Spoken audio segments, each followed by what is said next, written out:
Good evening, everyone, or no one. My name is Connor Kelly O'Brien. I am the co-founder and executive director of the Scranton Fringe Festival. Thank you for joining us as part of World Fringe Day.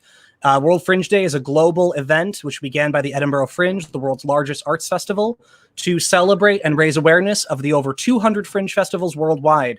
So we here at Scranton Fringe are going to be talking to some of our artist alumni, fellow Fringe festivals, and creative partners right here in Northeast Pennsylvania. So I could think of no better way to start it than talking with Michael Bradshaw Flynn and Joey Daniel of the Scranton Shakespeare Festival. How are you two doing? Great. Thanks for having us. Happy Fringe Day, everybody. Happy World Fringe Day. Or nobody. Or nobody. No, there's five. There's five people Yes! watching right now. Happy Fringe Day. It usually takes us about 10 minutes to get up into the 20s, but we'll see. Yeah. And I wanted to mention for those of you, the 8 of you that are now watching, if you would like to comment a question or just a general remark, you can do so, and we can put it up on the screen and reply to you live. So comment and let us know what's going on. So before we get any further, just in case there's that random hermit living under a rock that's seeing this, can you tell us a little bit about the Scranton Shakespeare Festival, the organization, its mission, and a brief overview of its history? Sure. So the Scranton Shakespeare Festival was founded in 2011. And basically, it's a 501c3 nonprofit organization that offers free theater, primarily Shakespeare, but also musicals, new works to the community free of charge. So we bring in a number of professional actors, designers from not only the local area, from northeastern Pennsylvania, but also from New York, Philadelphia, who kind of hail from all over the world, which is pretty cool. And every summer from June, July, and the very beginning of August, we present 4 to 5 shows, like I said, musicals, Shakespearean plays, and sometimes new works to our community for free. And we're in our 9th season now. Wow, that's an impressive resume. So with that being said, this is a question we've been talking with arts organizations for months and months, but particularly for Scranton Shakespeare Fest, how have you been finding the adaptation to the digital sphere and, COVID, and what has that process been like? The good, the bad, the ugly, and the beautiful. I think it's worth mentioning for those who may not know, you've pivoted your season to podcast audio based, correct? Totally. That's correct. Well, I'm a pretty reckless optimist, but even I was getting a bad feeling early on during, the more we were learning about COVID-19, that it was not looking good for our organization, and not only for the health of, our company and the people who we work for, but also I just didn't see a reality where we would be able to have people in a theater to celebrate this early on. So I remember I was cooking one night and I was listening to a podcast, and all of a sudden I thought, this would be great as a radio play because, COVID-19, during this pandemic, I feel as though, people are experiencing so much loss, not only of like people dying, but also just, the mere reality of we're losing connection with one another. We're able to connect this way, but it felt like our job as artists to help people process their emotions was all the more needed, and yet it seemed like we were in desperate straits. So we decided right away, pretty early on in fact,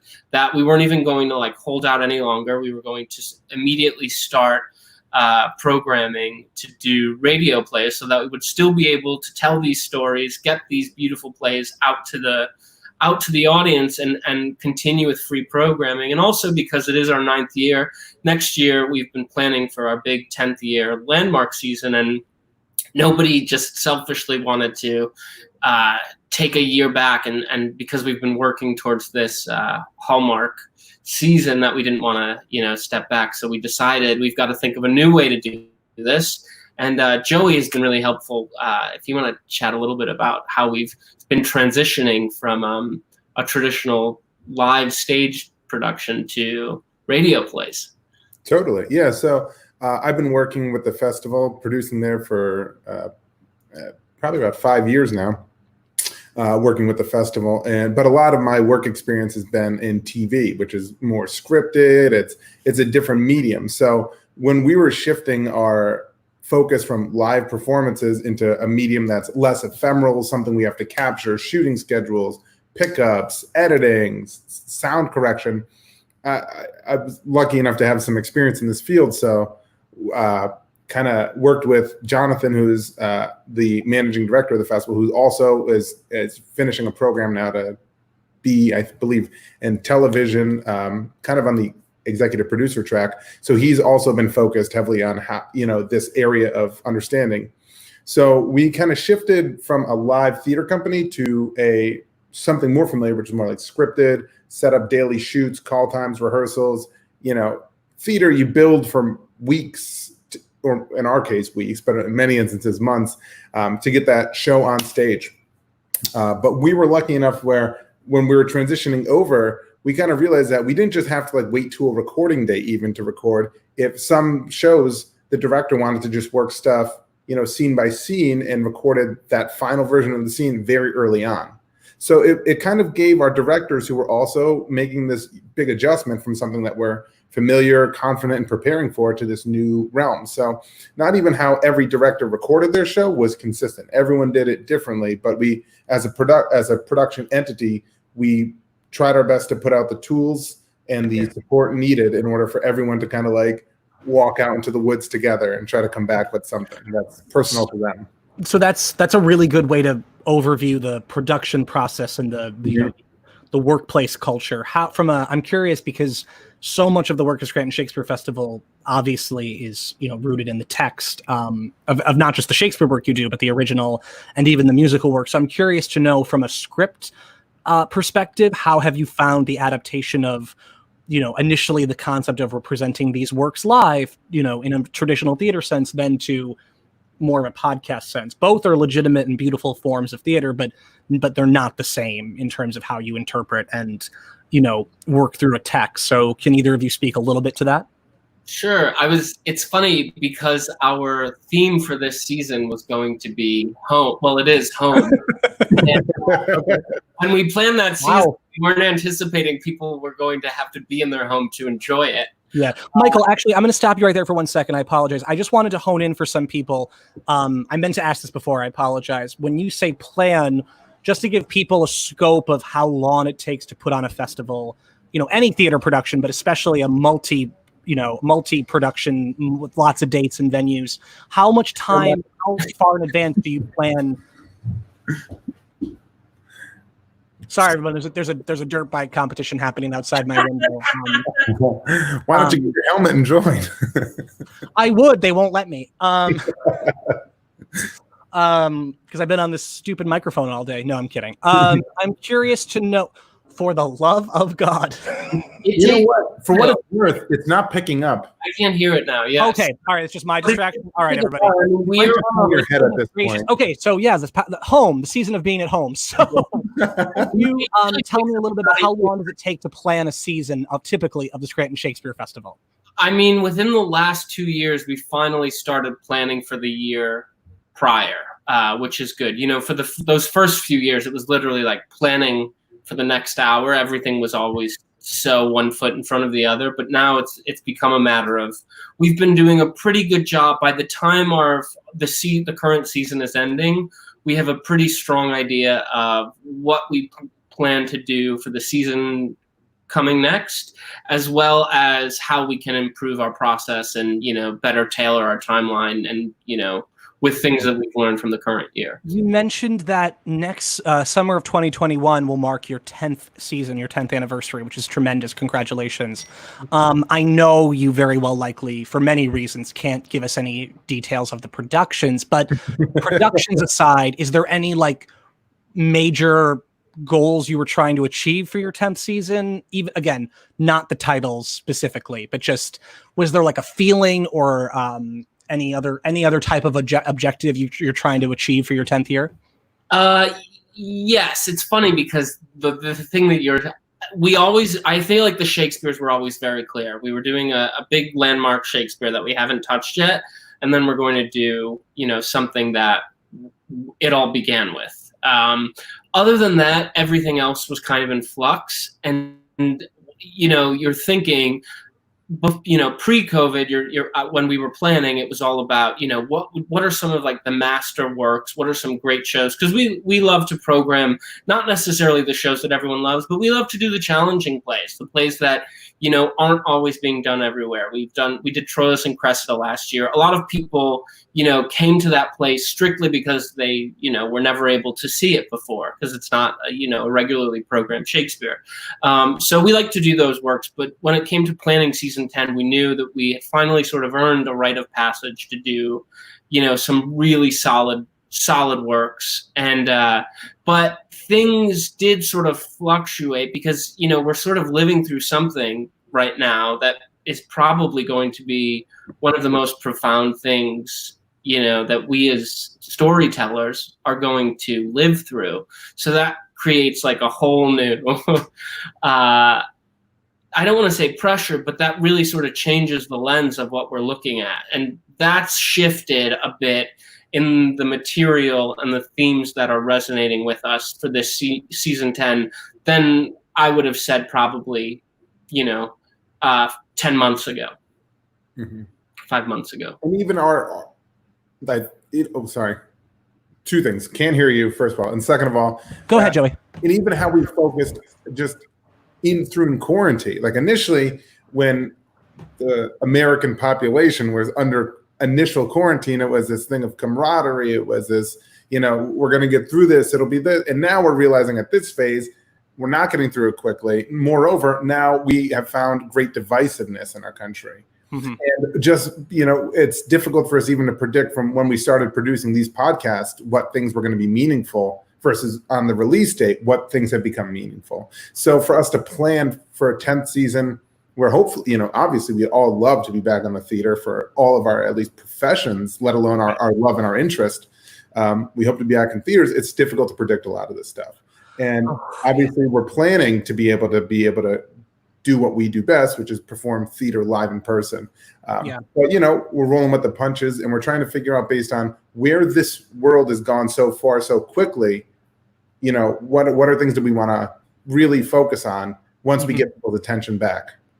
Right. Yeah. And I think, given this time to reflect, our organization, as you're saying, is all about planning. And we have a wonderful, mighty community who helps us and company who helps. And, the Fringe has been wonderful with us before, but it's a lot of people working really hard, not enough people to do kind of the work at a manageable pace. So it's a bit of a scrappy sprint for all of us. And I think this year, has allowed us the opportunity to learn new skill sets. I mean, I come from a very theatrical world. I have a great appreciation for different mediums, but I've had very little experience having to relearn how to storytell in a completely different medium. And that's been really wonderful for me as an artist to be able to have to learn a new way to convey a story and through a completely different thing, which has been pretty exciting that, it's the 9th year for me doing this, but we're kind of trying something totally different. But the other thing is that like, as we're putting this all together, it's like, we only have a certain amount of time to get us over the finish line. And and it's like, how do we do this? And we're like learning new things as we go. And it's just, hoping. While the three of us are chatting, before we get into learning a little bit more about your current podcast audio-based season, we've obviously had these conversations, pretty frequently amongst ourselves, but I'm curious to know, running a theater festival in Scranton, if we boil it down to that, it's unusual, but it's honestly really cool that a city the size of Scranton has 2 large theater festivals. Right. Totally. That's an interest, which, this would have been our 6th. This is your 9th. So obviously credit where credit is due. I'm curious to know though, what you think, and we can sit here and talk about all the good stuff and the community, which there, in all seriousness, there is. And from the Fringe, I can say we have such a supportive community. It does not come without its challenges though. Right. And it does not come with its, limitations and obstacles. I'd be curious to know, one of, maybe not the biggest, but one of that you're comfortable discussing, what are one of the biggest challenges you find running a performing arts centered nonprofit organization in this area in Northeast Pennsylvania, Michael, as the head director of the organ and face of the organization? I'd be curious to hear what your thoughts are, and I'd be curious to see if they co-align with what I would say. I would say fundraising is a really difficult one. We've been really fortunate that, we've been able to, come back year after year, and it requires us to be very careful with the financial decisions, investments that we make. But it's one of those things that we've, as much as we really believe and love and support free theater, it is a bit of a burden for us to kind of, look and see, divide the number of people who attend by how much donations were there. And, that sort of varies from show to show. But we're fortunate, like you guys are, to have such great support from the community, from beautiful businesses in town, as well as some grants. But I would say that's a big one. But then I would also say there's a little bit of stigma that I think Fringe has been really wonderful in whenever I attend the Fringe, it seems like you guys always do a great job of getting people to explore and see things and maybe step out of their comfort zone. And that's sort of the thing that I would actually say last year finally started happening. We've had some wonderful patrons who would come year after year, season after season, but I felt like last season for us was the first season where I was like, oh wow, we're finally seeing some of the people we've been trying to get in these seats for years. Yes, I agree with you. For me, and it's funny you say that because it was this last year, a little bit 2018, but mostly 2019, and I think we both agree there's only so much you can do before it's just a numbers game. For me, one of the things we constantly fight, and we face a little bit of a different battle because we have so many shows, but our timeline from a public's perspective is tighter. It's 11 days, 11 straight packed days, but it's 11 days, whereas your season spans, 2 to 3 months, let's say. And each comes with its own blessing and curses. For us, it's always been the narrative in our marketing and in our fundraising that we're an organization, we're not just an event. And that to us has always been, that to us has always been, I think, the biggest challenge. When you said stigma, what did you mean by that exactly? Because I think I know what you meant, but I don't want to assume.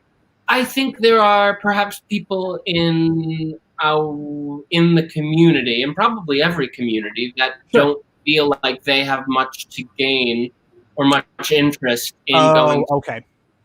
Sure. And I feel as though you guys, when I attend things, have done a pretty good job in getting people out of the house and to go see some really very diverse, art, I think that's always been the biggest thing for us, is that we never want to curate for the Fringe. We never want to curate someone's particular taste or experience.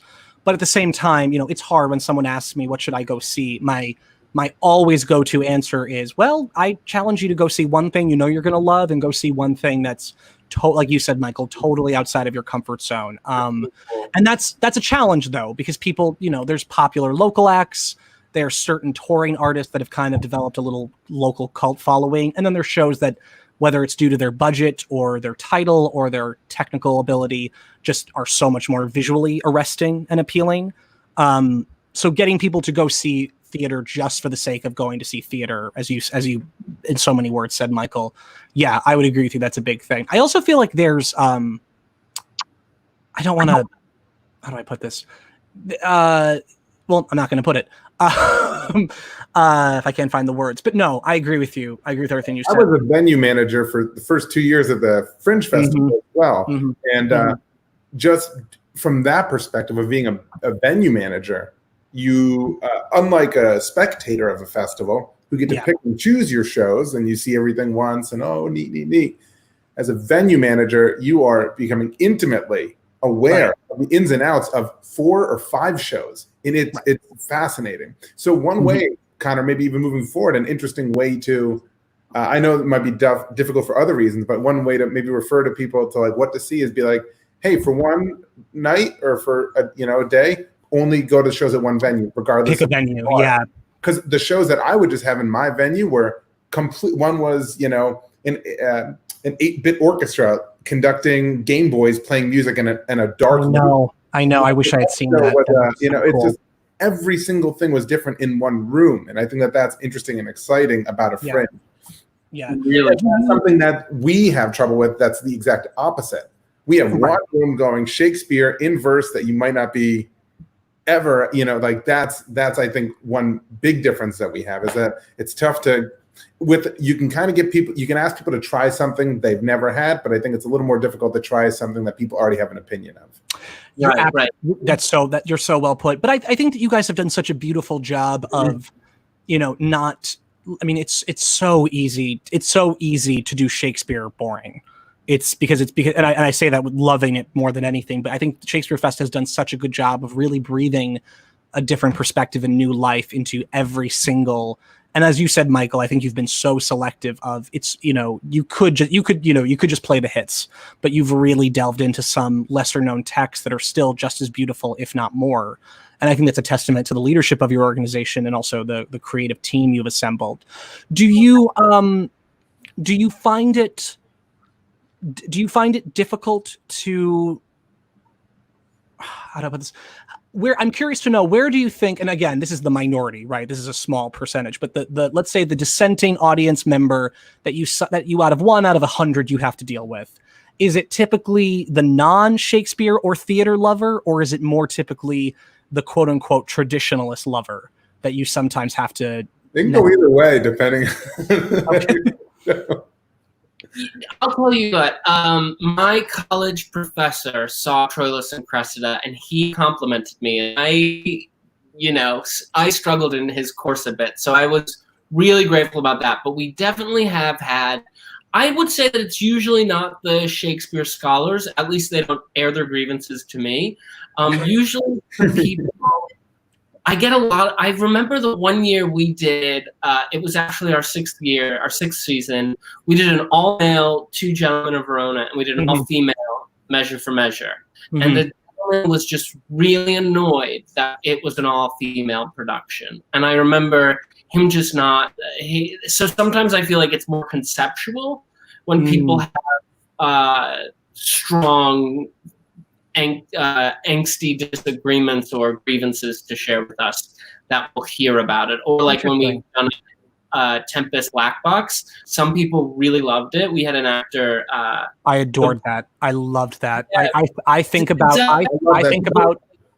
your Prospero or Prospera. I apologize. I'm not sure how the character was identified and labeled when they were casting a spell. I remember them like waving the light over their head. And there was so much to the script, but I just remember that moment. I just was so enveloped in the way she was saying it and the presentation of it. And it was so simple, yet I'm like, never would have thought of doing that. It was so good. That's a good point show. It's both a rose and a briar, depending on who you ask, Right. Right. As a wise musician once said, every rose has its thorn. Yeah. as another bard himself once said. Before we move on to welcoming Xela Batchelder, we have a couple of comments. We have the 2 Gems of Scranton from Stephen Nathan. Thank you, Stephen. We also have Dawn McGurl commented, if you can make it in Scranton, you can make it anywhere, baby. That is true. And that expression did begin in Scranton. I will also stand by. I was talking about this with someone that, that expression originated because not only were there so many vaudeville and regional theaters in Scranton at the turn of the century, but the audiences here were so ranged from, the rich coal barons and iron barons and politicians to the dirty, Irish and Italian and lots of other ethnic background coal miners. And if you could appease both of them, no different than the Globe, if you could appease oh my God, what is the name? When they would stand, was it groundlings? Is that right? Was it when the people at the Globe that weren't in a box? What? Oh, I don't know. Michael, you know what I'm talking about. There's a name for the audience at the Globe when it's like the one thing they teach you in high school English about the Globe. Well, they didn't. Okay. Well, you know what? Well, you know what? This is a great transition, though, into back to our season. Yes. We're doing no, but no, because we're doing the radio dramas, shifting our normal area of focus from stage productions to radio dramas. But then we thought, because our festival, we're a rep company ultimately, and our audience gets to become very close with our company by the third or fourth show. Thank you, Jonathan. Ooh, what a picture. Enjoying the summer. But so we figured, people get to know our company by the third or fourth show. And it's not just these, people on a stage, and just conversely with the season, it's not just voices on a track. So we were interested in exploring more themes than just what the plays provide, giving our audience a more 360 view of our company and how we have adapted. So in addition to our radio dramas, we're actually producing a separate accompanying podcast where it kind of goes behind the scenes. It talks about the history of the festival. Oh, cool. Up to the present and how we adapted in this time, and talk to the creators as part of our group, some company members, and understand how we adapted and what we did. But then we're also going to have another episode where we talk about kind of the history of the arts in Scranton, theater, vaudeville, that expression that you talk about, and bringing us to the present where we are. And Connor, I'm going to take this opportunity because I wanted to ambush you live. Okay. Would you like to be on our podcast as a guest? I was going to text you, but I thought it'd be more fun to do it this way. No, of course I would. How great would that be if I was just like, no. Shutting my computer. And that was it. There was no explanation. Of course, I would love to. What do you want me to talk about? We'll hear about the details later, but a lot of it will be about the state of the arts currently in Scranton. Sure. So, I also am happy to talk about vaudeville anytime. Oh, don't worry. There's a sheet of questions. Okay. I would love to. Thank you. Before we go, and thank you, Joe. I would love to, and thank you for that. That sounds like a really cool way. I was talking about it with someone recently. I don't know if you guys saw, but with Fringe, we've pivoted away from the festival model this year. We're doing we're calling it Fringe Under Glass in storefront windows. We're going to be announcing our artists and venues very, very soon, by the way, if anyone who's watching. We're super excited for that. It obviously is always a roll of the dice that anything could happen between now and the end of September, but we felt it was important to at least get it off the ground and try to build the program.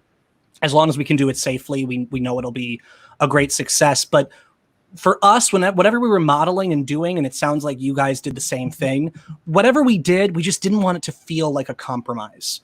It's okay to do something different and it's okay to pivot, but we didn't want to do something that's like, well, we're going to do a Zoom reading of this. And by the way, for someone, if they find a cool, creative way to do that, that's great. But for us, it felt like I want to do something that even if none of this was happening, I would have just as equally enjoyed. And that sounds like your podcast, for example. If nothing, I can't hear you, Connor.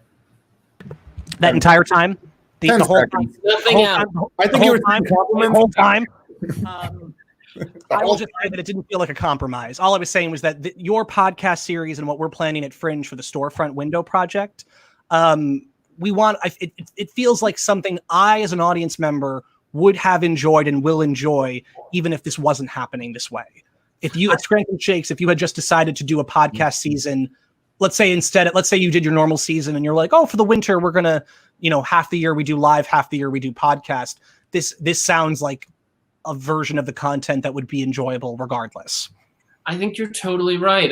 And I also think it's just good for artists to have to operate and create under different confinements. I think that's really good. And Thanks, John. See what you guys get up to. Oh, it's going to be a lot. I want to thank you both, Michael and Joey. Thank you so much. And everybody, I'm sorry, we didn't even have time.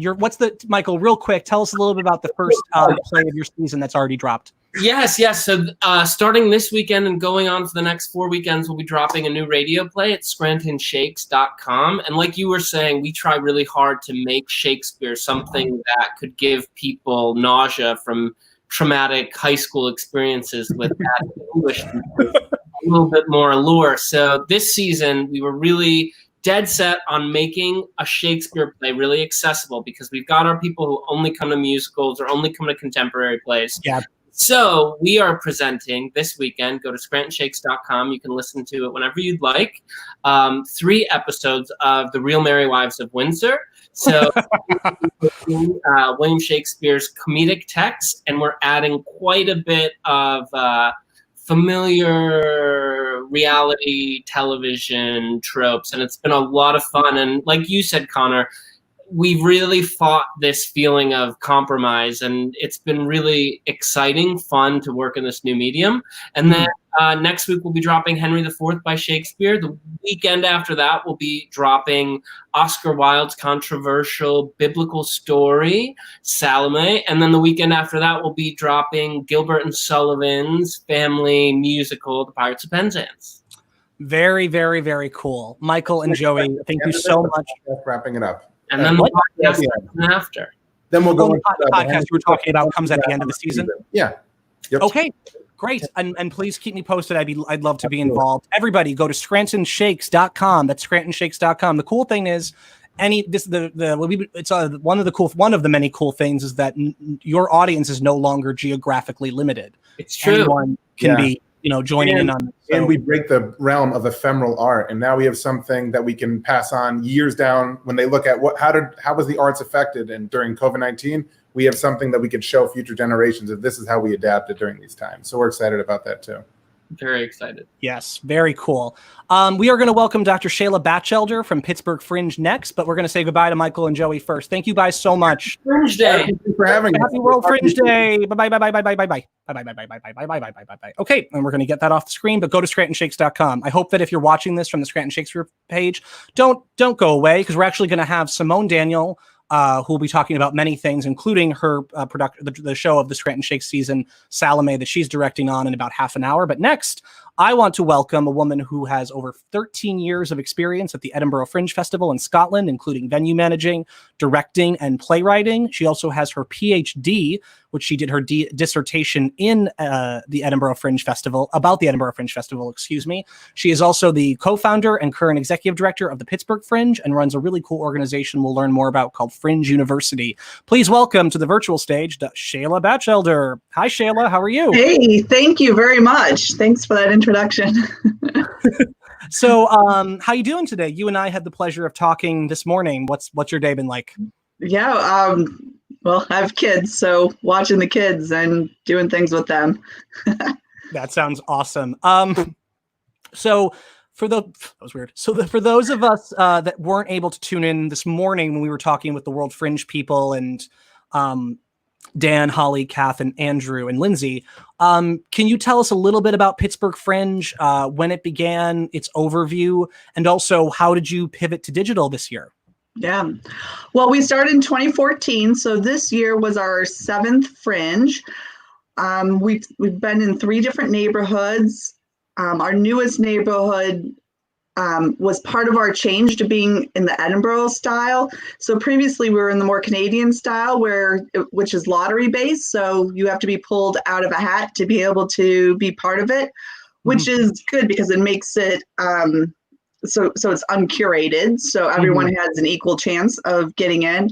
The Edinburgh model is if you can get a venue and we help you, then you're in the festival. And I think we're able to have a few more people in that. But more importantly, we have much more of a neighborhood connection. The venues work with the artist, and so there's this extra layer of help for the artist with the venues involved, and so there's more buy-in and more stakeholders to the festival. And I think it's also really grown our diversity because the different venues know different folks in town and different types of people. So it's been a really great move. So this would have been our 2nd year under that model. And with the COVID-19, we were one of the first, we were usually in early April.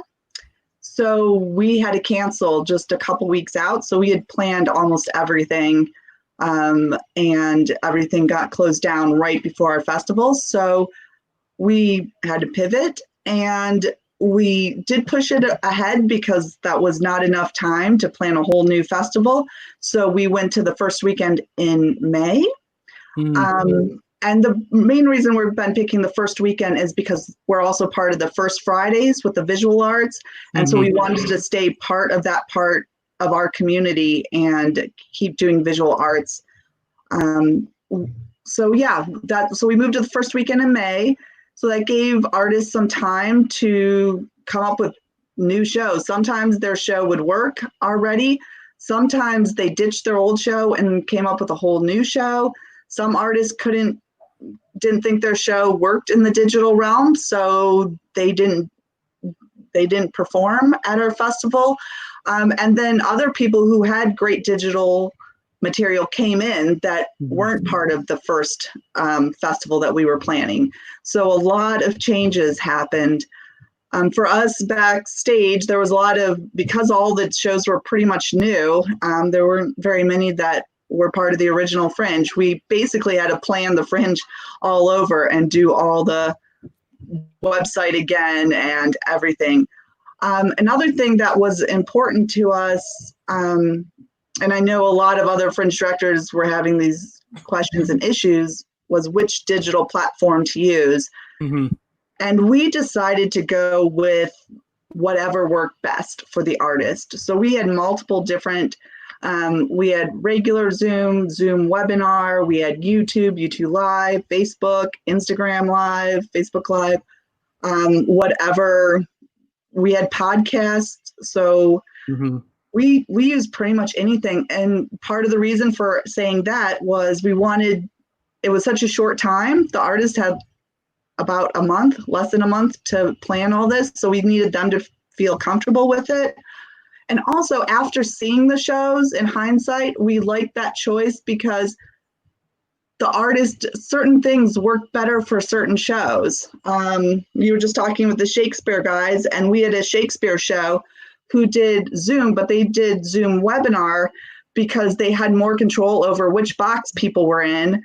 And that way they could pass swords and items from box to box. There's actually a director telling them which box that they were in. So they really took advantage of it instead of just trying to read the script in a boring way. They really took advantage of all the ways that you can use online and really took advantage of it. So and some people use the regular Zoom. That was great because your audience is part of the show and you can actually still interact with your audience. Got to watch out for Zoom bombing, which luckily we didn't have yet, but I know other Fringes did. But it's great to be able to hear your audience. And a lot of the other formats, you don't get to hear the clapping and the laughing. So for some of our comedy shows, that was wonderful to be able to hear the audience laugh at your jokes and sort of see how things are going. And with comedy, that's great and helpful. And even just talk with the audience and get responses back from them during the show for that kind of interactive show. So yeah, we had all sorts of different things. Did you seem to have an overall audience response? Yeah, I mean, everybody who went to it loved it. I mean, it was much harder to count because we use so many different avenues.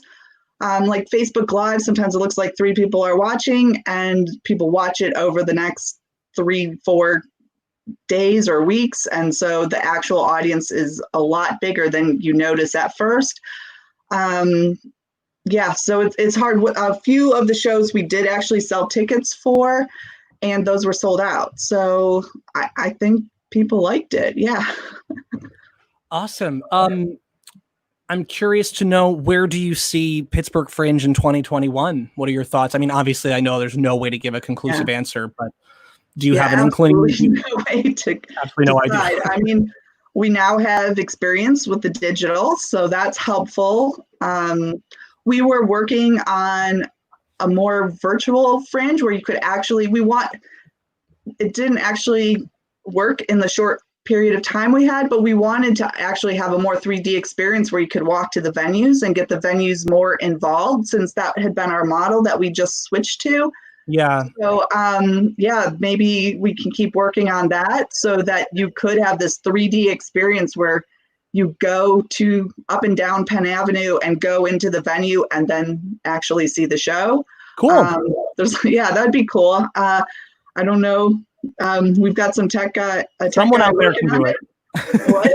Somebody out there can do it. There's someone. Yeah, somebody can. So We did get to have a pretty good, we found a program that had a pretty good 3D visual art.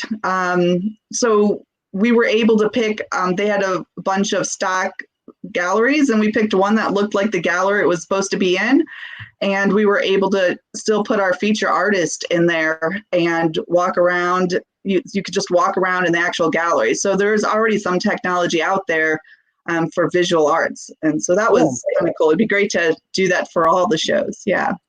Do you, so I want to pivot a little bit away from Pittsburgh for now. I mean, so as I mentioned in your intro, you have, over many years of experience at the Edinburgh Fringe in Scotland, which for those who are watching this may not know is the world's largest arts festival. It's a humongous beast of a creature. And this is going to be your first summer in how many years not there?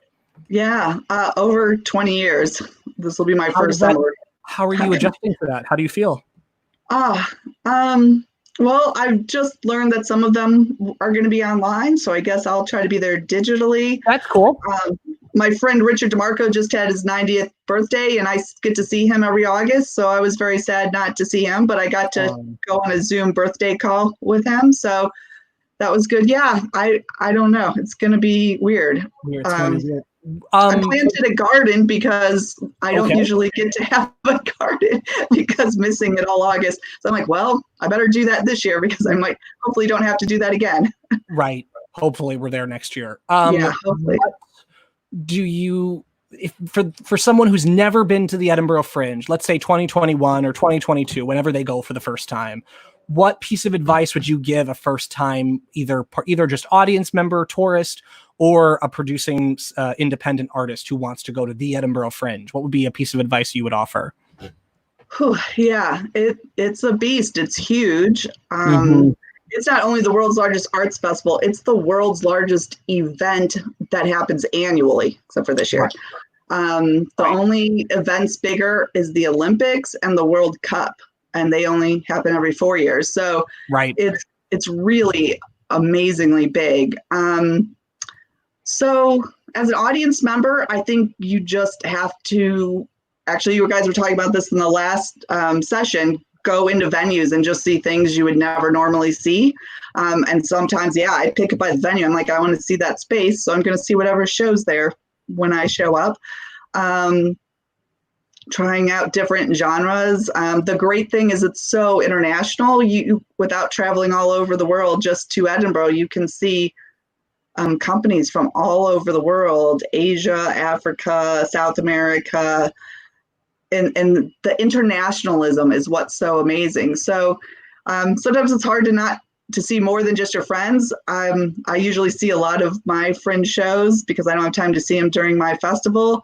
And obviously I have a lot of friends going, but I also really try to go see some international shows and companies I've never heard of and genres I've never heard of too. So so that's my advice for an audience member.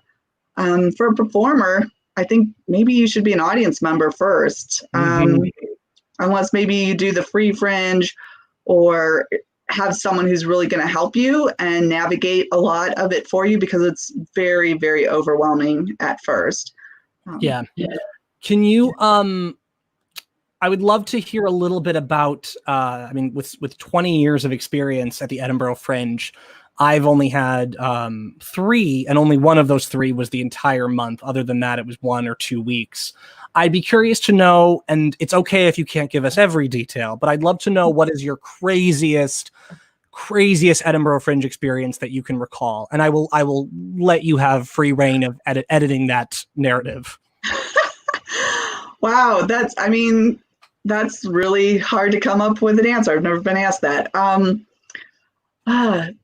Running a venue, my first year as an undergrad, I ran my own venue with 2 theaters and a cafe bar when I was just finishing up my senior year of college. While I was directing a show and producing a show, that was insane. But in a way, it's good because young people don't know what they're getting themselves into, but they try things more because of that. So, and that ended up changing my whole life, really, because I then became a venue manager and Fringe just became such a big part of my life. So was it part of your undergrad when you were at St. Andrews? Yeah, so I was going to St. Andrews. The first year I took a play that I wrote. I'd been working on playwriting, and then I wanted to direct a bigger cast show that I didn't write the next year. And it was actually difficult to find a venue, so I just started my own, which is a little strange. And we had like 20 shows happening all 3 weeks that first year. It was a little odd because while the show was on, all of the people running the venue were in the cast. So we had to find other cast members whose shows weren't on to help us run the box office while we were all performing or directing or stage managing the show. That was weird. So that, I mean, that was stupid, young, crazy stuff. I wouldn't realize that. That's I think that also a big thing that I try to explain to people is like the when I say culture, I mean like just walking down the street of Edinburgh during the Fringe. It is such, it's something like I've never experienced before. And I've been to, many festivals, both theater and music and comedy and just, arts and, art and, artists. And I mean, and I hate to, salacious, titillate this, but like the celebrity level of people that I'll just see walking down the street. And I mean, I lived in New York up until recently. It's not unusual to see, but in New York, there's more of a sense of like, oh, it's so-and-so, like, Emma Thompson walking by having a cup of coffee. And honest to God, one of the things I loved was that, people acknowledge that and there's whispers and it's cool. There is very much a cultural mindset of like, don't bother her. Like, I liked that it was very, there seems to be more of a, I don't know. Can you speak to that a little bit? Like, there seems to be more of a leave people alone. It's ironic that there's a leave people alone energy. And at the same time, there's people throwing flyers in your face like every 30 seconds. Yeah. Because, the celebrities are competition. They want the audience more. That's what they're trying to get is the audience. Right. Yeah. So I mean, we had Tom Hanks come to our venue. His son was performing, and they took a back door the first time, and then they realized they could just walk in the front door the second day. So it was. I don't know if that's a Scottish thing or an overall British thing or just an Edinburgh Fringe thing, but yeah, there doesn't seem to be quite. I mean, it's still. I mean that I'm not going to pretend like that corporate celebrity energy doesn't infect certain energies, but it definitely doesn't feel the same as like when you're in the theater district or you're walking down certain sections of Hollywood. There's definitely more of a. I don't know. I can't put it into words, but there just seems to be more of like a relaxed energy. Is it more of a British thing? Maybe they're just. I think so. I think it's more of a British thing, but I also think it's also just it's so draining. You're performing every day and flyering every day, and you got to get something to eat, and you're staying on a budget. And and for those of us that are coming from a more traditional Northeast summer, sweltering heat. I mean, one of the things I'm going to miss the most is I haven't had a real summer, hot August in 3 years. I mean, so for you, this heat of this summer is going to feel so. It's the biggest benefit is missing 6 weeks of horrible hot summer. It's a nice short summer. You get back, you get just enough hot to remember what it's like, and then it turns into fall. It's wonderful. I agree. I'm curious to know a little bit about, so your dissertation is in Fringe festivals and you run a really cool organization called Fringe University. Could you talk a little bit about that? Yeah, so I'll start with a dissertation. I wrote about the Edinburgh Fringe and how it works. And because I was a venue manager, I wanted to talk about venues because there was a lot of misconceptions about how venues ran. In what way were there misconceptions? If you could boil it down to like an example or two. There was people who just thought the venue managers were millionaires, basically, making the big bucks. And a lot of them started off struggling. The Pleasance, he needed to pay all the actors 1 year and he had to sell his car to do that. I mean, you wouldn't think of that now. And he's also a nonprofit even now. So it's everyone's blaming everybody else for the huge cost in Edinburgh, but it's not it's just a little bit culmination of a bunch of different aspects coming in, and just the huge amount of people there at the time and all the fighting for resources. which plays into a lot of the cost. I also dealt with some of the myths, like the tiny audience myth. I don't know, when you went, did people say the average audience is 3 or 5? Yeah, people were preparing you to be like, no one's gonna, like, your first show, no one will show up, and it'll be like, I mean, we had small crowds on certain nights, but honestly, my average audience was, for Static, let's say, I think our average audience was like 10, 15. Yeah. There was one night when it was like literally hardly, like almost no one. And we desperately needed the break, so we were okay with that. But it was, and we were a brand new show that didn't have a big marketing budget. We were with Zoo Venues, so which is a popular venue production company, but we were in like their new space tucked away off the main road. Yeah. We did okay. We didn't get quite the amount of reviewers in that we had hoped. And we had, but other than that, it went fine. Yeah. Is that a myth that is there a myth perpetuated that your audiences are all going to be like 2 people? Well, one of the things I talked about is that the myth is helpful because it makes you not feel bad when you get one person showing up. Right. And it helps you feel like you're just part of the team, but mathematically it wasn't actually correct if you did the math on that. But then the math also is counting these, wow, some of them are like 1,000-seat theaters now, right. But definitely some 600-seat theaters that have these big name shows and they're selling out. So that does also skew the numbers. So yeah, a lot of the new groups, it is, when I bring shows in for Fringe University, I do prepare them for the low audiences because it's better to expect nobody and have a small audience than to be expecting full houses and end up with 2. So it's good to prepare yourself for the worst case scenario and then be pleasantly surprised, I always think. I agree. And it's such a mixed bag. Can you tell me what, I'm curious to know, what other Fringe, you've been to so many Fringe festivals. Is there another particular Fringe festival or 2 that really resonated with you or really fascinates you anywhere in the world? Edinburgh is my favorite. That's the one I go to every year, and I try to get to as many as I can.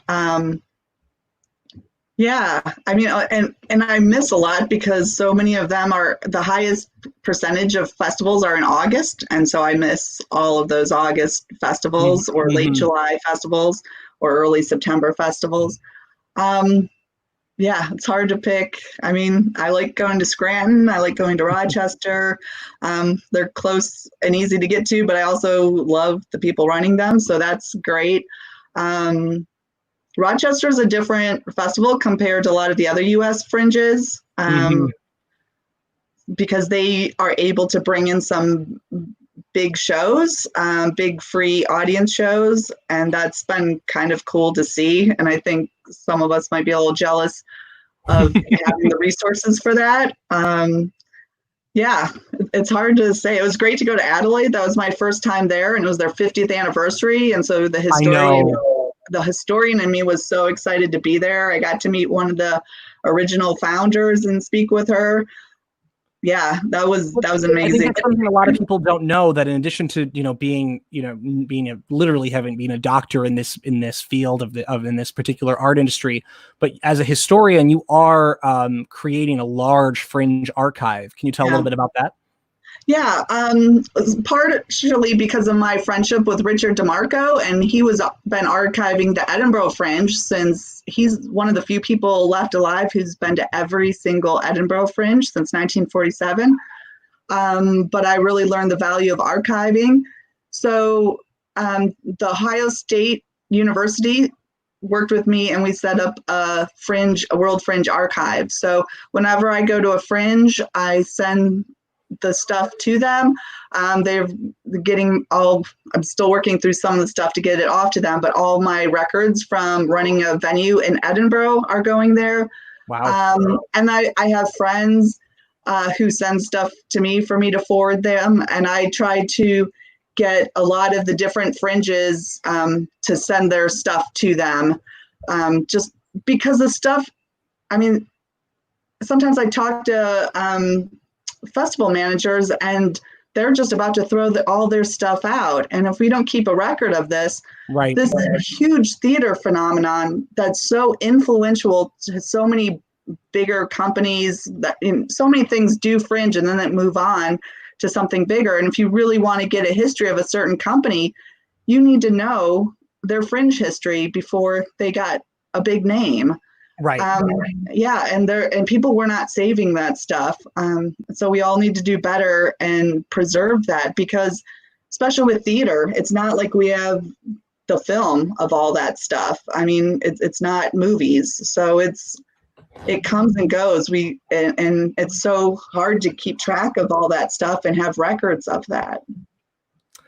I agree with you, and thank you for doing that. I think that the Fringe Festival industry and world never gets enough credit. And I'll tell people all the time, like, Six, that huge Broadway phenomenon, I'm like, that began at the Fringe festivals.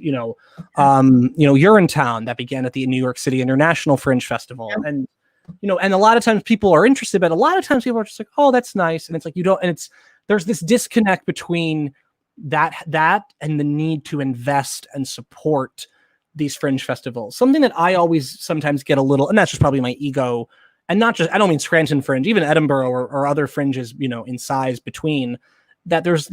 I sometimes have to remind people, like, Fringe festivals are a great place for beginners, and they're a great place for, young and emerging and raw and, unpolished talent. Fringe festivals are also an incredibly competitive professional platform. I mean, there are people that there are some people that do like 3 big Fringe festivals a year and a few residencies, and that's their career. And they make, quite good money. Not many, but some make quite good money on that. So I think what you're doing is so important to add legitimacy and, give ourselves. I mean, Fringe festivals are now a 73-year phenomenon. Yeah. So Xela, I want to thank you so much for joining us. Thank you, Connor. And we could go on and on with everyone for an hour. Is there anything you'd want to mention before we bring in our next guest? Not without starting a whole new line of conversation that could go on forever. So thank you, Connor, for having me. Thank you, Xela. Let's have you back soon. We want to thank everyone from Pittsburgh Fringe, and thank you to all our Fringe friends. Talk to you soon, Xela. All right, thank you. Okay. Thank you, Xela. Thanks everyone who's been watching for your comments. We have our last, but certainly not least, guest of the evening. Many of our Scranton Fringe and even Pittsburgh Fringe audiences may know this person. She is an award-winning actress, theater, filmmaker, and costume designer. She has worked on film and television sets from across the country. She was live this entire time. No, I'm kidding. It would be wrong and stupid for me not to admit one of my dearest friends and creative partner, the person who I performed with at the Edinburgh Fringe for the very first time in not one of, but quite possibly the worst opening night performance I have ever done in my life, and she can agree to this. Please welcome Simone Daniel. Hi, Connor. We were making toast not 1 day ago, 2 days ago, and I flashed back to that opening performance and froze and burnt my hand. It's like an acid flashback. I was like, Xela is still in the thread, in the offline thread. Xela, not if you're okay with coming back into the conversation for just 1 minute. Okay, cool. She's okay with coming back. Hi, Xela. Hi, Simone. Xela, I don't think you were there for you weren't there for our Darling Core at the Green Side in Edinburgh 2017. You saw it, but you didn't see it our first night, right? No, not the first night. Okay, it was, and I'm not kidding you, it was possibly the worst show I've ever done in my life. It was so bad. At one point, Connor fell off his chair. In slow motion, though, just all I've ever seen in my life. I saw it we all went on the journey of Connor falling off his chair because it happened in 7 seconds. It was it was halfway through he tried to make it a joke, and it was really clear that he was trying to make a joke, but then nobody laughed. It was better moment. Awkward. And I'm going to point this out. And by the way, for those that we knew who were there, I am so sorry. I apologize for wasting your time. However, now we knew half the audience that night, and none of them even tried to say that it was okay. There was you could tell they were close. What? They were family and friends close. Yeah, like people that like Simone has lived with and is living with at this moment in time, and you could just tell they were just like. Xela, are the first performances terrible at Fringes often? I try not to see those. But I think it's worth mentioning though that we actually so it doesn't matter. But aside, not only for your Fringe expertise, Xela, but I wanted to bring you back for a quick minute because that play that we took to Edinburgh, the first place we ever did it ever publicly was at the first ever Pittsburgh Fringe Festival. That's right. That's right. In the Gym Cafetorium at a Boys and Girls Club that I swear to God, do you still use that as a venue? No, we're not even that. That first year was the only year we could be in that neighborhood. Okay, so Xela, I just want to let people in Pittsburgh know that Boys and Girls Club is in a netherworld because we walked out of the Boys and Girls Club because there's like a bridge you can cross a river. We went the other direction. We went like west in the other direction and somehow ended up on the other side of it. Of the just river. to let you know, it was to this day. And by the way, that wasn't like, oh, we're being funny and silly and quirky. No idea how that happened. But no, we had a phenomenal time at your Fringe Festival. Our audiences were modest, but they were very engaged. We got some of the best reviews that we still pull quotes from. No, and it was an absolute blast. I'm curious to know, Xela, have any other of your shows that you know of started at Pittsburgh, went on to Edinburgh, or are we the only one? Because, you know. Yes. I got to think. I mean, like I said, sometimes I rarely have time to see the shows at my own festival. Yeah. If I do, it's like the last day when I think everything seems calm enough to slip into a show. And so I do see our shows in Edinburgh or other fringes. Thank you, Liz. So yeah, definitely. I mean, we're at the beginning of the Fringe season, so a lot of shows do our festival first, and then they move on after they've used us for practice to go elsewhere and tour. I think that your festival also sets such a really cool priority on getting legitimate media and theater reviewers into every show, which, you know, and I mean, and to be clear, they're going to tell you what they thought. It's not all, roses and sunshine, but for us at least, especially our first public outing, we hadn't even done it in our hometown at that point. Simone and I were both living in Scranton full time at that time. And we did it at Pittsburgh first. And then the next weekend we did a short little run in Scranton, and that was before New York. That was before the other run in New York. That was before Edinburgh. So, I mean, it really, really, without Pittsburgh Fringe, I genuinely don't know. That was the first Fringe either of us did, right, Simone? Yeah. Yeah. That was you were like, this is called a Fringe. We're going to check it out. I know, it was so cool. And then I was in a show in New York Fringe once, a very small part. And then Simone and I did a show. Well, Simone didn't come with us, but she directed a show that we did at Kansas City. And then the next Fringe I was at, besides New York, was the one that we started the following year. But I just wanted to bring you back, Xela, just not only because you could speak to the Darling Core of that particular show's history, but I think it's important for people to know that, not every Fringe is useful for the most part. Every Fringe is useful for your show, but it kind of depends on what your objectives are. Right. Would you agree with that, Xela, that some festivals are better? I mean, some you can actually make money at. Mm-hmm. Some of them, there's no way you can make money, but you might get reviews, or you might get a chance to try things out. You might be able to start getting a international following or some international press. So yeah, you have to figure out what your goals are and then find the fringes that work with those goals. And one thing I should throw in here is, you're of course not going to say it yourself, is you won an award at that very first Fringe. You were the best actor that year. Oh, I would have. Oh, I forgot. I'm sorry. I'm sorry. Is it right there? I'm sorry. I don't know what you're talking about. I don't know. I don't know. Award. It's a cool thing. It's a real thrill to touch.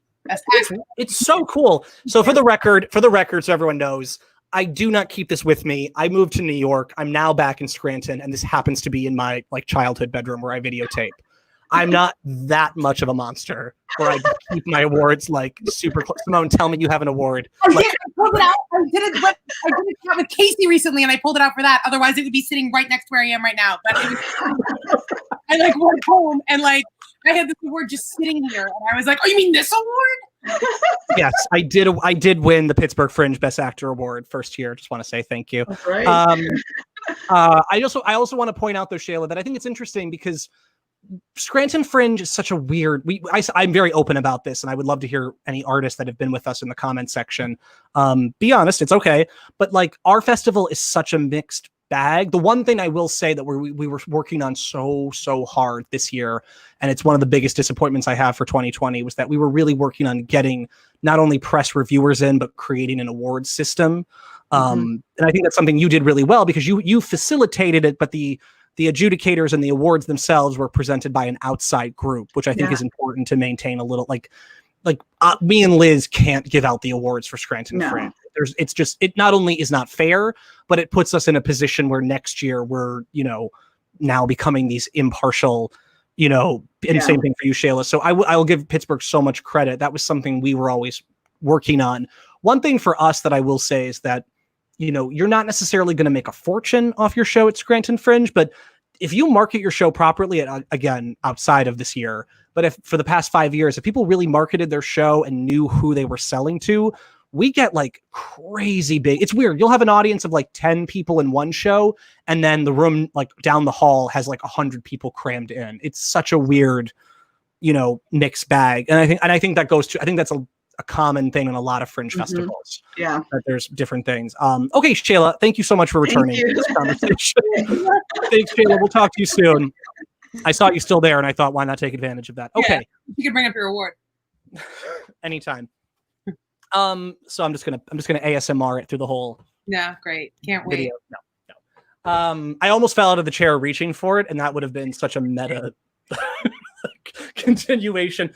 So you feel alive. Simone Daniel, theater maker, filmmaker, performer, and artist all around. How are you doing this evening? Oh, I'm doing great. Doing great. Doing great.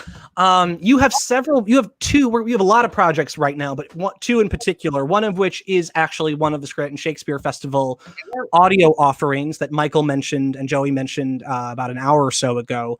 But before we get to that, you have another audio-based show that's live right now, correct? Yes, I do, Connor. Thank you.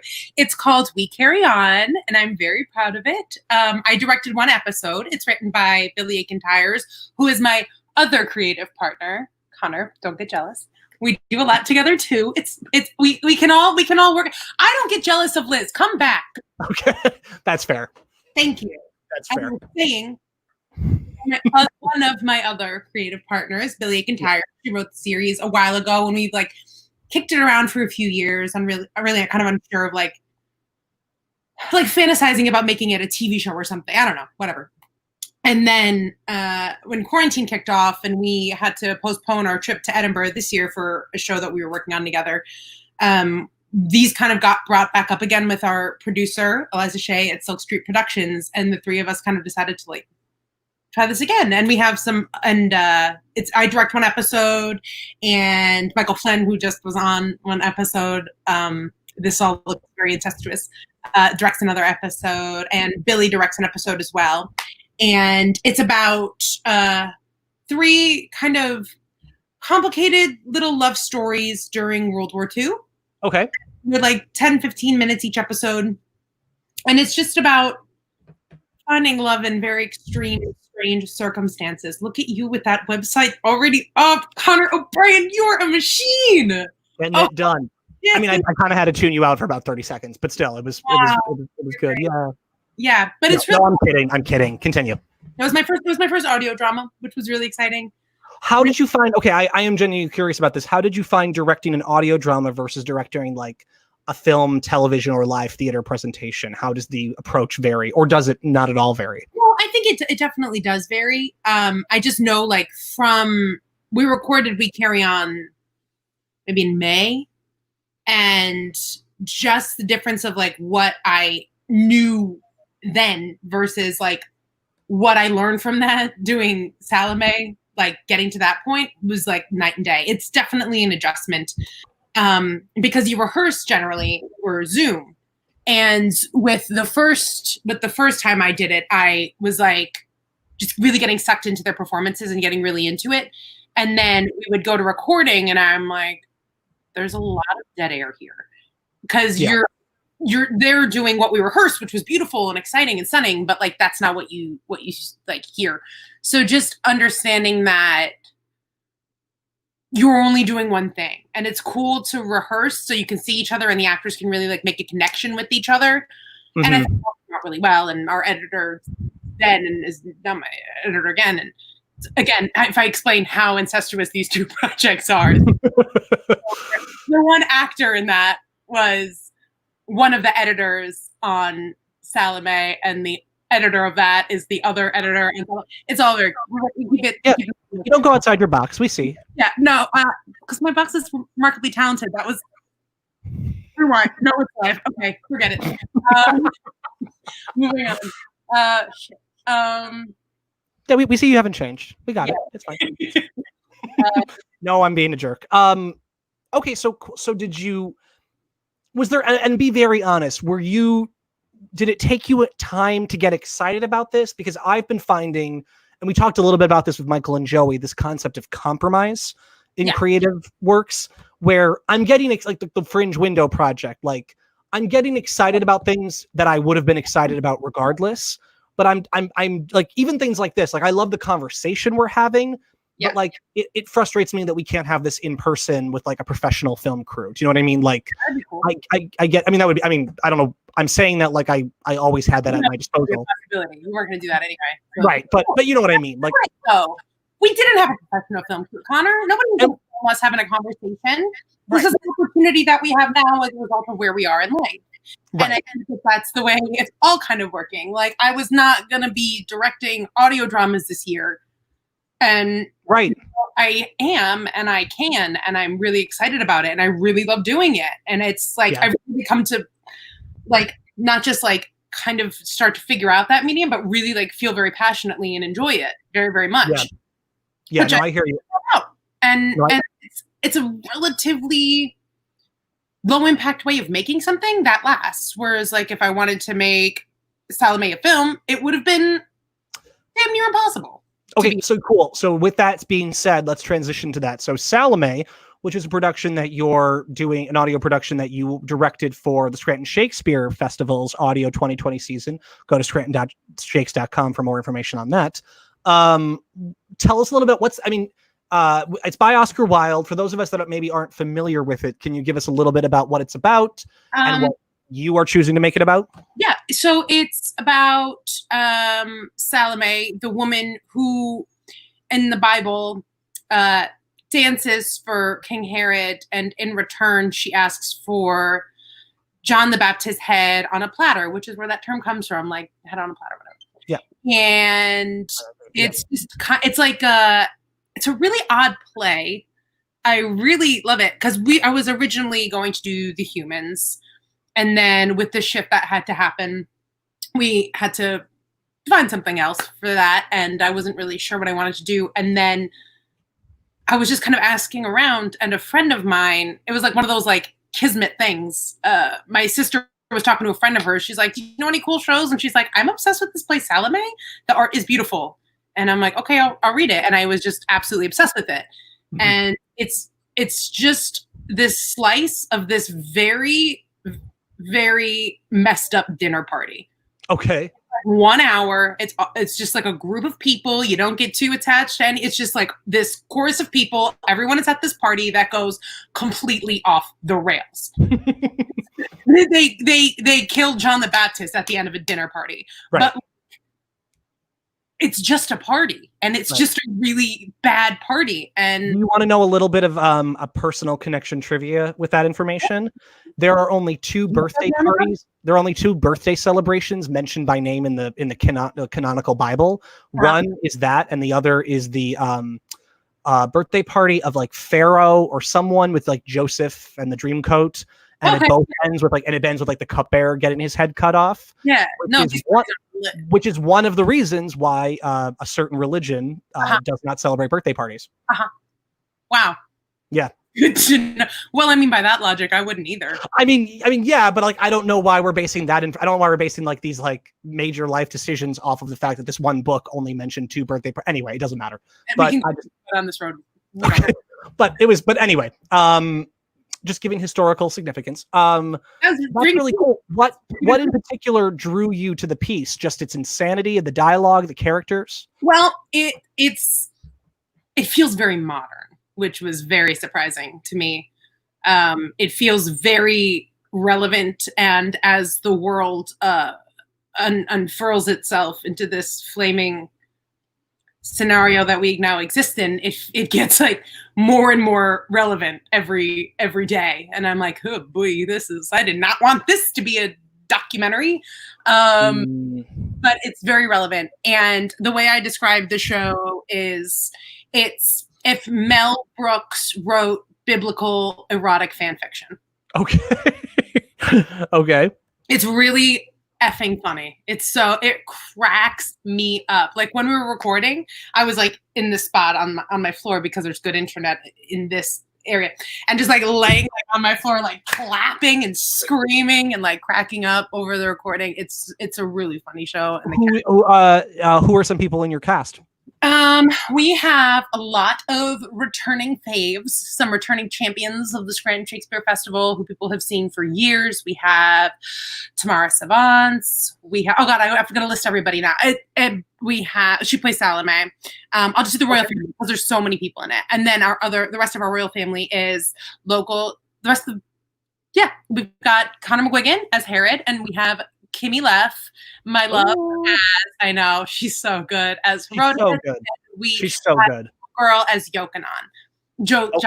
So we've got a lot of homegrown talent. That's fabulous. I like. That's nice to hear. They kill it. It's obscene. Everybody is so good. I'm curious to know. I mean, this isn't your first time interpreting, a more. We wouldn't say it's a classic in the terms of age, but an older piece, and I noticed in Michael, I went to the Shakespeare website when I was listening to the first episode of The Real Merry Wives of Windsor. And Michael, as the director, wrote like a little statement.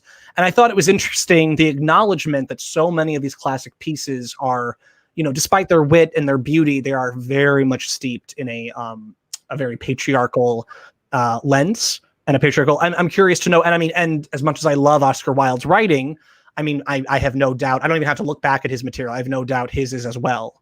How do you reconcile that within a text? Do you try to adapt and quote unquote modernize it, or do you embrace and acknowledge that this was the paradigm and we have to be transparent and honest about it? Well, this show's kind of funny because it takes place so long ago.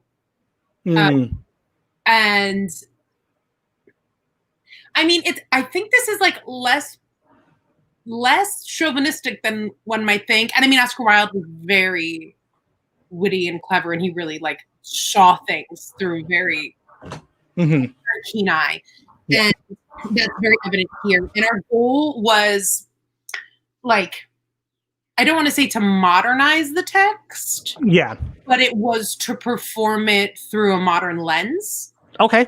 Get conversational, put it in a context that you could exist in today, that you could understand today. And I think everybody approaches this text from a very real place.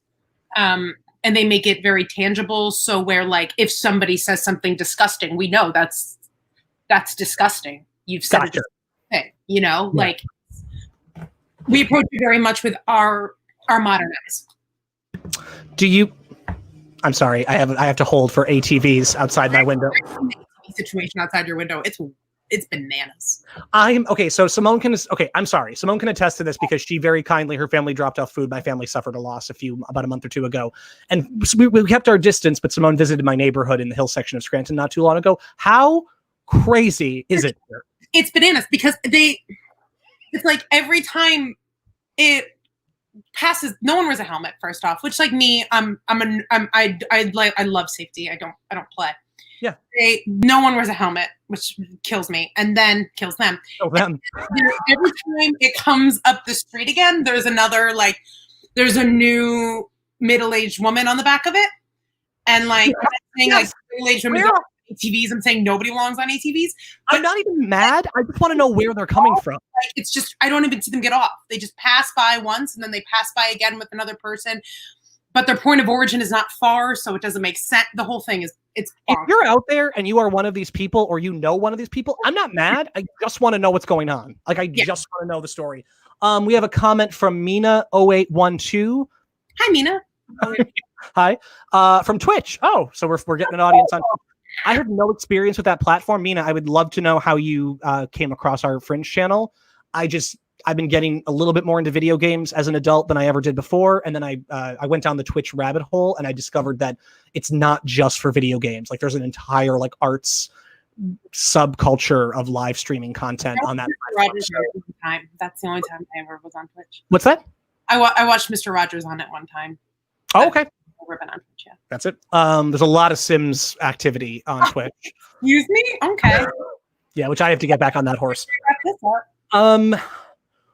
So where are you at this point? So now that you have, are you done with both these projects in terms of your work? Or Carry On is live right now on the Silk Street website. It's also on Spotify and Apple Podcasts, and which was very exciting to have something on Spotify because it is my soulmate. Spotify knows me better than I know myself, so I'm very excited to be in. So that's up. That's really cool. And then Salome will go up in, I believe, 2 weeks. God, why don't I ever check the dates before I do these?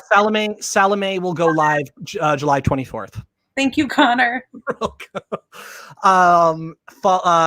Merry Wives of Windsor this week. Henry IV, July 17th. Salome, July 24th. And the Pirates of Penzance, July 31st. And then as Joey asked me on air to be part of the like seasonal podcast goes live. That was really, I'm excited. No, I was very honored. I was really, if I could, I wish I could stick to a joke. I really wish in that moment I just went like, no. And we had to have that moment. Yeah. And never, like, don't break the laughter. Never say, I'm kidding. Just like move on. No. And then follow up with them later and be like, of course I'll do it. I wish I had that courage. You're a coward, so. I'm totally feckless. By the way, speaking of, Marina's in a little doggy bed outside my door. If you want the full set, I kind of do. You want? I'll just grab her. I'll just bring her out. I mean, you know, she's in a doggy bed outside my door. What? Why is she in a doggy bed outside your door? Does she not? What? She's not. Oh, okay. It's believable though, isn't it? I'm waiting to see if you were doing the thing I didn't have the courage to. No, I don't have the courage either. That's I think she's very petite. I can see her like curling up in a dog. She's mostly dog. She's more dog than girl. She'll tell you that. Oh, okay. I mean, I didn't think your sister regularly hung out a doggy bed. I just thought maybe like for now. No. Yeah. No, but her and the dogs are one. They're one. They're the same thing. They're right. Right. I'm sorry. I kind of forgot we were live again. I was gonna say, like, this is stimulating conversation. I just want to point out though, the views are going up since you started talking about your sister being a dog. No, I'm very fascinated to know this. Comment, everyone, if you treat your siblings like animals.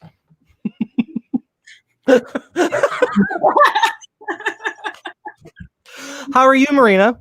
I'm good. How are you? I didn't mean to really do this. I'm gonna just dip out, but I had to take the opportunity. Are you watching this in another room and heard that? And then like, and that's why she crawled in. Okay. Not sitting outside the dog bed outside the door. Right. God, I can't stick to a joke. You think that? Okay, scoot. Bye, Marina. Go. She's so well behaved. What? She's so well behaved. I know. She's really well trained. So this is your third digital production that you've directed now during the COVID. That's a lot. I mean, and I know we can't talk about your next project, but you have another one you're about to begin. That's more than sometimes I do as an artist, like in a regular year. What? Oh, same. Yeah. No, this is booming in the old Simone. I know the world falls apart and suddenly, you know. Yeah, your calendar just books up. What's like? It's kind of like like the one fish asks the other fish, like, "How's the water?" And then the other fish is like, "What's water?" It's like, this is me in crisis. Like I'm right. I've prepared for this my whole life, so I'm really good at like finding little. When you're not working and directing and editing and like tweaking scripts? How are you spending your quarantine time? Trying not to cut bangs and playing home design games on my phone. That's relatable. I'm serious. Like thank you for being honest. Sometimes I play with the hose. I go on long walks. But mostly it's playing design games on my phone. What design games are you playing on your phone? Well, there's home design, which I've been playing for a long time. And then Teresa O'Connor knows. She's on level 100. It's unbelievable. I'm so impressed with her. Okay. Because that one you can hook up on Facebook, but I don't do that. And then the other one is Redecor, where you pick out textiles and paints. And that's my little quarantine boo. Very cool. Because it's World Fringe Day, before we bring this home, probably should talk a little bit more about Fringe festivals. You and I have done several Fringe festivals. You have your own separate independent experience with Fringe festivals, Scranton, Edinburgh, and beyond. What are your overall thoughts, feelings, good, bad, ugly, and beautiful on Fringe festivals as a whole? I have very few negative feelings about Fringe festivals. Oh, be honest. Go for it. No, I really do. I have very few negative feelings. I really love them. I've seen some of the worst theater of my entire life at Fringe festivals. So bad. I've seen some of the worst. Unimaginably painful. Like really, I think they were trying to be bad. Like they had to be trying. But it's not even that kind of enjoyable where it's like a bad movie. Like it's just the worst, like one of the most uncomfortable hours of my life. And I'm like, and I wouldn't trade any of those. You know what I mean? Right. I think about it all the time and I'm like, yes, that was awesome. Like a lot of people at our first performance were like, that was one of the worst hours of my life. I hope it stuck with them. I do too. I love everything about Fringe. I love people doing things. I love people trying things. That's my favorite thing in the whole entire world, people try it. So at the end of that hour, you're fine. Yeah. Like the world didn't stop spinning. Like what's happening now in our world, this is serious. This is bad. What happens in that 1 hour of the worst show we've ever done? And it was the worst show I've ever done. Like ever. It was worse than like 13-year-old musical theater, community theater Connor. Like it was. Stakes were really high, so it was extra embarrassing. Well, it was like, it was our first international show, and it was our first time. I will say the run got significantly better. I mean, because it ended, so that was an improvement. Because it couldn't be worse. Like there was no. Stop doing I will say, in a weird, twisted way, if our first show was going to be bad as it was, I'm grateful that it was so bad that there wasn't even like a debate. You know what I mean? Like it was just like we were able to walk out of there and just instantly laugh. Like that was awful. Yeah, I could have without it being that bad. So, I mean, everyone thought if you're gonna be bad, be really bad. That's my. That's my. I will also say, I don't know. It was one of the few people we didn't know in the audience, but this guy came up to me after that show. I don't know if you were there for this, and he gave me like what he thought was going to be like sage wisdom. And I will tell you what it was, because it was the dumbest thing I ever heard. It was like, listen. He kept calling me son, like this old Scottish guy, and I'm not going to attempt to do an accent. Just imagine like a Scrooge McDuck, but as a human. And he was just like, I'm going to give you some advice. When you're telling a line, you got to wait before you say the next line. But you got to wait. And that's the key. Like, it was like acting. Like he was just telling you. And also, how bad were we that we needed it? I think he was really trying. In his mind, he was like, I'm going to help these kids out. Like, let's talk about this later, because I want to dive into this. I want to like really, because I did actually have like an acid flashback of how bad that show was yesterday and burnt my hand. Okay. So I'm excited. We're going to We're going to mention one more. I'm going to mention one more time that Simone has 2 new audio-based projects that are, one is out, one is coming out soon. For We Carry On, go to silkstreetproductions.com. You can also find it on Spotify. silkstreetproductions.com. We Carry On, also available on Apple and Spotify. And Salome, which drops July 24th. I've always wanted to say something drops. It drops July 24th. The new album drops July 24th. Just in time for my birthday on July 25th. I'm so excited. July 25th. No, I'm kidding. Oh, okay. I don't know if you were. But go to after the thing, I remember. No, I know you do. Go to scrantonshakes.com. Go to scrantonshakes.com for more information. I want to thank Michael and Joey and Xela and Simone for joining us. I want to thank everyone who tuned in and shared and commented for World Fringe Day. I think it's so important to not only raise awareness about Fringe festivals, but celebrate them as the model within their various cities, wherever you're watching this today on this, through these talks. We've had people from Sydney, we had people from Sweden, and they like someone, oh my God, Simone, you would love this. I don't think you saw this, but someone commented earlier this morning, like love from, but it was just the emoji of the flag. And I had no idea what the flag was. So it was just like staring at this like green and yellow flag being like, and thank you from wherever you're from. What? Where was it? Sweden. But I had no idea, like, Oh, that's so nice. Wow, that's really far away. It's really cool. We had Australia, we've had Sweden, we've had, the UK, of course. But I mean, like, would you have known the Swedish flag on sight? Because I didn't. No, I would know the Swiss flag because of Cool Runnings, but I would not know the Swedish flag. Yes, I would. Yes, I would. IKEA. Yes, I would. I would know that. I didn't know. I will say in the last conversation with Michael and Joey, we couldn't think of the word for groundlings, like at the World Theater, but I got it. I was sitting here screaming, it's groundlings. You got it free. But I was right. I said groundlings, so I made up for my Sweden debacle. Oh, they're going to be so mad. I was really hoping we'd get into an argument at some point during this chat, because when we fight, I think people find it very entertaining. But I don't have, because we do it a lot. Yeah, I can't think of anything right now that I think there's so much division in the world that, like, if you're on the same side of the big picture things. Yeah, like, this is my world. This is the world that I've always been nervous about. And now that it's finally here, it's like, have no more fear, except thinking I have COVID every 6 minutes. Like, I have nothing to fight about anymore because everybody. So now we're peace. I know. The second we sign off, we're going to think of something. Oh, absolutely. Okay, I want to thank everyone once again.